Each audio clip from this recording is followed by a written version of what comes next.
हर वक्त उदासी मुझे घेरे रहती थी। इतनी कठिन जिंदगी मैंने कभी नहीं जी थी। मैं पसीने से तरबतर रहता था। हर वक्त मेरा शरीर बुखार से तपता रहता था। ऐसा लगता था मानो शरीर में जान ही ना बची हो। सिर्फ एक चम्मच भर खा लेने से ही भूख मिट जाती थी। मुझे शरीर में ही नहीं, दिमागी तौर पर भी बहुत कष्ट था। बल्कि मुझे ऐसा लगता था जैसे मैं किसी और के शरीर में हूँ। हेलो दोस्तों, आप सभी का स्वागत है आपके अपने चैनल मिस्ट्रीज ट्यूब पर। आज की वीडियो में हम बात करेंगे एक ऐसे इंसान की जिस पर 4 साल तक एक शैतान का साया था। इस दौरान उसने क्या अनुभव किया, उसको कैसा महसूस होता था, इसी के बारे में हम इस वीडियो में जानेंगे। कई बार हमारे मन में यह जानने की इच्छा होती है कि जिस व्यक्ति को भूत प्रेत पकड़ते हैं उसे कैसा लगता होगा। बस इसी जिज्ञासा को शांत करने के लिए मैंने यह वीडियो बनाई है। यह कहानी रोम के जाने माने पादरी डॉक्टर एमॉर्थ की बुक में विस्तार से दी गई है। डॉक्टर एमॉर्थ एक्सोर्सिज्म में माहिर थे और उन्होंने इस कहानी को एक लड़के के अनुभवों को जानकर लिखा है जिस पर 4 साल तक शैतान का साया था। आइए जानते हैं उसके अनुभवों को उसी की जुबानी। मेरा नाम जॉर्ज है। 16 साल की उम्र तक मैं एक हंसमुख और खुले विचारों वाला लड़का था। मेरी जिंदगी पूरी तरह सामान्य थी, सिवाय इसके कि मेरे पिता मुझे पूरी तरह नियंत्रित करना चाहते थे और मुझे उनकी जबरदस्तियों को झेलना पड़ता था। मेरे 16वें जन्मदिन के बाद मैं रोम में चला गया और अब यहाँ मैं अपनी जिंदगी को खुल के जीना चाहता था। रोम में मेरी मुलाकात ऐसे लोगों से हुई जो ड्रग एडिक्ट थे और वो अपना ज्यादातर समय नशे में और सड़कों पर ही बिताते थे। मैं भी उन्हीं के साथ रहने लगा और मेरा सारा समय उन्हीं के साथ बीतता था। इसी दौरान मेरी मुलाकात एक ऐसी लड़की से हुई जो भगवान से ज्यादा शैतान पर विश्वास करती थी। वो ज्यादातर समय मुझसे चुड़ैलों और तांत्रिकों की ही बातें किया करती थी। उसकी लिखावट देखकर मैं हैरान रह जाता था। ऐसा लगता था मानो किसी ने प्रिंट मशीन से छापा हो। उसकी सारी किताबें, डायरियां ऐसे बातों से भरी रहती थी जो इस दुनिया और जीवन से परे थी। एक दिन मैंने उसे उन सभी डायरियों को जलाने को कहा क्योंकि मुझे उन डायरियों और किताबों को देखकर डर का अनुभव होता था और वो हर समय बस शैतान की ही बातें किया करती थी। मेरे बहुत कहने पर उसने उन किताबों को जला तो दिया, पर वो इसके लिए मुझसे नफरत करने लगी थी। मेरे बहुत समझाने पर भी उसने वो सभी शैतानी क्रियाओं को जारी रखा और अंत में मैं हार कर अपने घर वापस आ गया। जब मैं घर वापस आया तो मेरे सभी मित्र कहने लगे अब मेरे चेहरे पर वो पहले जैसे हंसी नहीं रही है। मेरे चेहरे पर एक गहरी उदासी छाई रहती है और मैं बीमार दिखाई देता हूँ। मुझे ऐसा लगता था जैसे मुझे चारों तरफ से अंधेरे ने घेर रखा है। मुझे ऐसा महसूस होता था कि आखिर मैं जी ही क्यों रहा हूँ। एक दिन मेरी एक महिला मित्र जो कि अब चर्च में नन बन चुकी थी, उसने मुझे कहा कि तुम्हें चर्च जाना चाहिए और जिंदगी को जीने की कोशिश करनी चाहिए। उसके कहने पर मैं चर्च जाने लगा और अब सब कुछ सामान्य होने लगा। मैंने अपना सारा ध्यान भगवान में लगा दिया, पर इस बात से शायद कोई था जो खुश नहीं था। कुछ साल बाद मुझे फिर से रोम जाना पड़ा। जैसे ही मैं रोम आया मुझे फिर से उसी अंधेरे का अनुभव हुआ जो कुछ साल पहले हुआ था।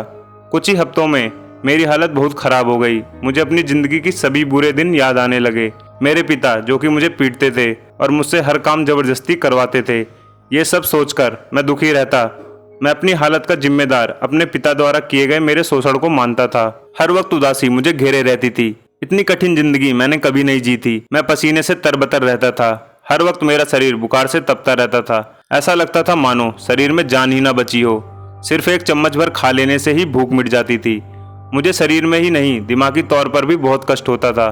बल्कि मुझे ऐसा लगता था जैसे मैं किसी और के शरीर में हूँ। ऐसा महसूस होता था कि जैसे हर वक्त कोई मुझे देख रहा हो। मुझे बहुत गहरी निराशा ने घेर लिया था। हर वक्त अंधेरे का अनुभव होता था जबकि कमरे में पूरी तरफ रोशनी रहती थी। कोई शक्ति थी जो मुझे निगल जाना चाहती थी। मुझ में जीने की इच्छा खत्म होती जा रही थी। मैं महीनों तक अपने बेड पर पड़ा रहा। ऐसा लगता था कोई मुझे धीरे धीरे मार रहा है और जो भी ऐसा कर रहा था वो मेरी मौत से कुछ अधिक चाहता था। मैं अपने अनुभवों को शब्दों में बयान नहीं कर सकता। कुछ महीनों में मैं पूरी तरह पागल हो चुका था। मैं क्या बोलता हूँ, क्या करता हूँ, इसका मुझे कोई होश नहीं रहता था। मेरे आसपास जो भी लोग थे मुझे पागल खाने में डालने की बातें कहा करते थे। वो ऐसा क्यों कहते थे मुझे कुछ पता नहीं था। मैं किसी और दुनिया में खोया रहता था। ऐसा लगता था कि मैं अपने शरीर से अलग हो चुका हूँ। कभी कभार ऐसा अनुभव होता था कि ये मेरी ही शरीर है। कई महीनों तक मैं जिंदगी और मौत के बीच लटका रहा। मेरे सभी दोस्तों, रिश्तेदारों, यहाँ तक कि परिवार के लोगों ने भी मेरा साथ छोड़ दिया था। वो मुझे ऐसे देखते थे जैसे मैं कोई जंगली जानवर हूँ। कोई मेरे पास तक नहीं आता था। मैंने रोम के कई हॉस्पिटल्स में दिखाया। मुझे 20 दिन तक हॉस्पिटल में रखा गया और सभी तरह के जांच मुझ पर किए गए और जांच में ये आया कि मेरी सेहत किसी खिलाड़ी जितनी अच्छी है। किसी के पास मेरे बुखार और मेरे बदहवास चेहरे का कोई जवाब नहीं था। बस मुझे ऐसा लगता था मैं किसी भारी संकट में फंस गया हूँ। मुझे दिन में कई बार उल्टियाँ होती थी। मैं दर्द की हद तक पहुँच चुका था। एक दिन मैंने खुद को शहर के ऐसी जगह पर पाया जहां इससे पहले मैं कभी नहीं आया था। मुझे नहीं पता था मैं यहाँ कैसे आया। मेरे हाथ पैर खुद ही काम करने लगे थे। अब ये मेरे बस में नहीं थे, ये मेरे नियंत्रण से पूरी तरह आज़ाद हो चुके थे। मैं जो भी अपने शरीर से करना चाहता था कुछ भी नहीं कर सकता था। अपनी पूरी ताकत से चिल्लाता था, तब तक चिल्लाता रहता जब तक मेरा गला मारे दर्द के फटने न लगता था। अपने शरीर को जमीन से पटकता था। मैं ऐसा क्यों कर रहा हूँ मुझे कुछ नहीं समझ में आता था। मैं मन ही मन भगवान से प्रार्थना करता था कि मुझ पे दया करो, मुझे बख्श दो।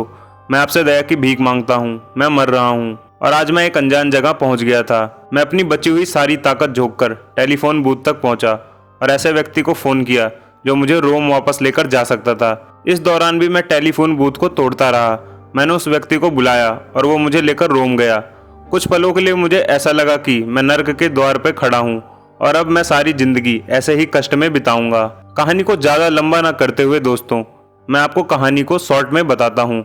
इसके बाद जॉर्ज को चर्च में ले जाया गया, जहाँ एक पादरी ने बताया कि जॉर्ज के ऊपर किसी ने डेथ स्पेल तंत्र का प्रयोग किया है। 8 महीने पहले किसी ने तुम्हें शैतानी फल खिला दिया था। दोस्तों, डेथ स्पेल तंत्र जिस पर भी किया जाता है उस पर एक शैतानी आत्मा का वास हो जाता है और वो जिस पर यह तंत्र किया जाता है उसकी जान लेकर ही पीछा छोड़ती है। इसके बाद जॉर्ज को फादर एमोर्थ के पास ले जाया गया। फिर जॉर्ज पर 3 साल तक एक्सोर्सिज्म किया गया, तब जाकर जॉर्ज पूरी तरह ठीक हुआ। पूरी तरह ठीक होने के बाद जॉर्ज ने अपनी कहानी को लोगों तक पहुंचाया ताकि अगर कोई और भी इस तकलीफ से गुजर रहा हो तो उसकी मदद हो सके। दोस्तों, ये तो थे जॉर्ज के अनुभव, पर अभी ऐसी और भी बातें हैं जो हैरानी और रोमांच का अनुभव कराती हैं। जैसे कि एक्सोर्सिज्म के दौरान पादरी या तांत्रिक प्रेत आत्मा से क्या सवाल पूछते हैं और उनका क्या उत्तर देती हैं। उदाहरण के लिए एक बार एक पादरी ने प्रेत आत्मा से पूछा कि तुम पर जब एक्सोर्सिज्म किया जाता है तो तुम्हें कैसा अनुभव होता है। तो प्रेत आत्मा ने उत्तर दिया कि नर्क में जलने से भी ज्यादा कष्ट यहाँ होता है। तो पादरी ने कहा तो तुम इस शरीर को छोड़ क्यों नहीं देती। तो उस शैतान आत्मा ने कहा कि हमारा एक ही मकसद होता है कि किसी भी कीमत पर हम उस आदमी को कष्ट पहुंचाए जिसके शरीर में हम हैं, चाहे उसके लिए हमें कुछ भी सहन करना पड़े।